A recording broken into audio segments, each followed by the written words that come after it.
One thing that makes me particularly proud about our profession has been the way all the medics across all boundaries looked after these patients with care, compassion, empathy, and selflessness. Never I have witnessed in my career that much of compassion so far. 2020 was always going to be challenging for me because it's the year that I finished university and qualified. So this year I've secured a job in the SNF Trust pre-COVID, and then I never thought that I'd end up starting my first full-time job in the middle of a pandemic.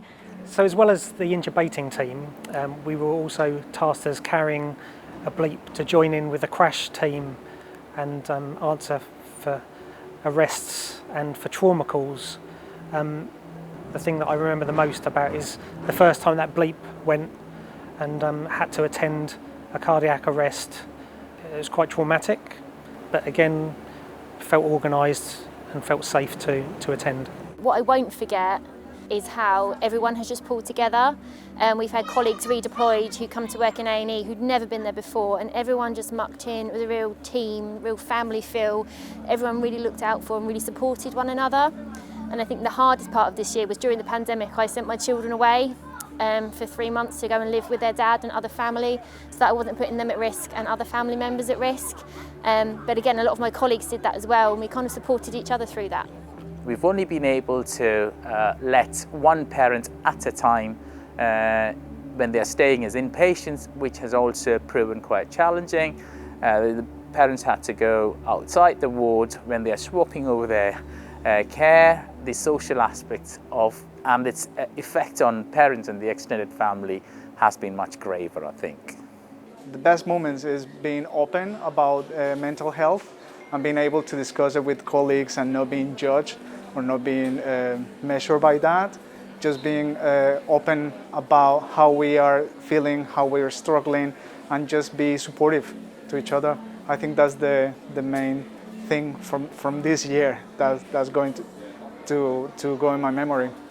I'd actually had COVID myself, came back straight to a 12-hour shift after a week off, and then nursed the sickest patient that I've ever looked after in my entire career. And thankfully, both he and I survived the day, which at that point was really all you could kind of hope for. You were just going day by day, shift by shift, hour by hour in there. Witnessing the wider world and not taking the whole pandemic seriously, which I fully understand if you're not part of it and the mayhem that's going on at the moment. But yeah, I think that's the disappointment for me is probably the public perception about what's really going on behind the closed doors of a theatre and how hard the NHS staff have actually been working. I think I feel I was proud to work for the NHS, to be honest. There's a lot of hard work that goes on at this trust, and if you work on the front line, it's hats off to those people.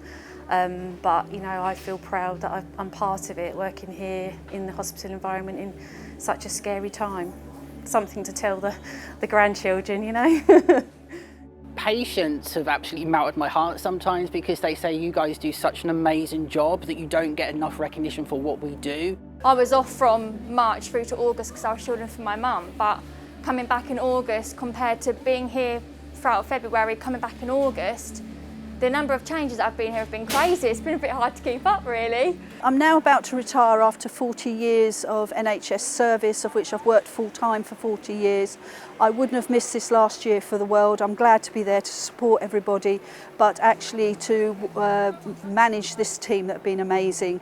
But next year it'll be slightly a bit quieter. My hopes probably for 2021 are that we can go back to some sort of normality.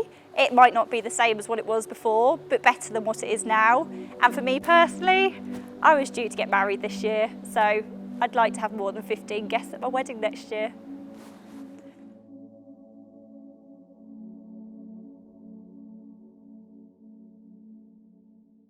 I've been asked to talk about this year, the most extraordinary year we've seen in health, not only in this country, but across the world.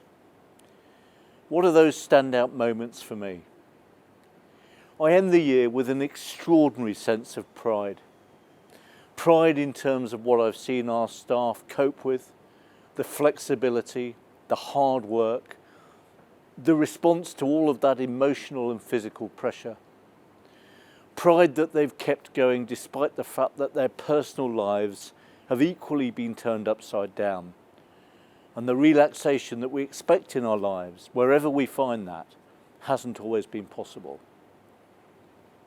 When I think about how we've responded to this extraordinary set of circumstances, the speed, the thoughtfulness, the teamwork, the partnership, all coming together to keep people safe, to keep those that we serve safe, to keep each other safe.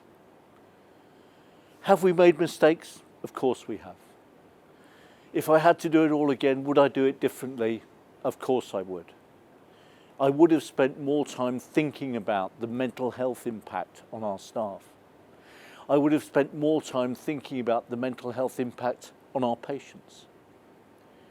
I hope I never have to do it again.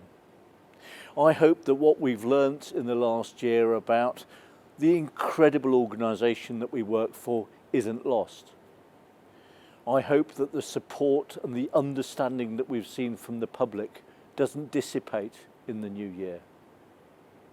It hasn't gone away, and next year, certainly the beginning, will be challenging.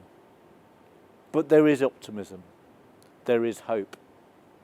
And in the meantime, staff will continue to do what they do every day, putting the patients at the heart of their decision making, putting the patients at the heart of their energy, their emotions, their hard work, and their commitment to each other and to their patients.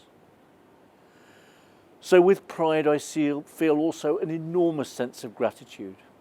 Gratitude to our communities for their support, gratitude to our staff, but also gratitude to our staff's families and loved ones who've had to be there to support them through this very, very difficult time.